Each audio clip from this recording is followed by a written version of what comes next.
அமைதியாக பாடத்தை கவனித்துக் கொண்டிருந்த நேரத்தில் திடீரென துப்பாக்கிகளுடன் உள்ளே புகுந்த மர்ம கும்பல் அங்கிருந்த மாணவிகளை கடத்தி சென்றது. பள்ளி வளாகம் முழுவதும் பரபரப்பானது. உண்மையில் அங்கு என்ன நடந்தது பார்க்கலாம்.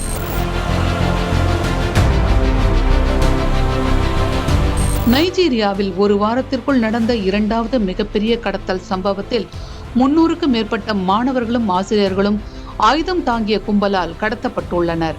வடமத்திய நைஜீரியாவின் நைஜர் மாகாணத்தில் உள்ள பாப்பிரியில் இருக்கும் செயின்ட் மேரிஸ் கத்தோலிக்க தொடக்க பள்ளி மற்றும் இடைநிலை பள்ளி மீது ஆயுதம் ஏந்திய குழுவினர் தாக்குதல் நடத்தியுள்ளனர். பின்னர் அந்த பள்ளியில் இருந்த 303 மாணவர்கள் 12 ஆசிரியர்கள் உட்பட 315 பேர் கடத்தி செல்லப்பட்டுள்ளனர்.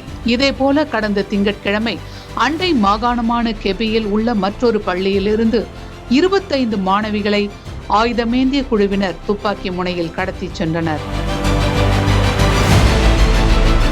இந்த கடத்தலுக்கு தற்போது வரை எந்த குழுவும் பொறுப்பேற்கவில்லை. கடத்தப்பட்ட பள்ளி மாணவர்களை மீட்க பாதுகாப்பு படையினர் மற்றும் உள்ளூர் காவல்துறையினர் இணைந்து தேடுதல் வேட்டையில் ஈடுபட்டுள்ளனர். நைஜீரியாவின் பல மாகாணங்களில் உள்ள பள்ளிகள் முன்னெச்சரிக்கை நடவடிக்கையாக மூடப்பட்டுள்ளன. நைஜீரியாவில் அடிக்கடி பள்ளி மாணவர்கள் கடத்தப்பட்டு வருவது அந்நாட்டில் பாதுகாப்பை கேள்விக்குறியாக்கி உள்ளது.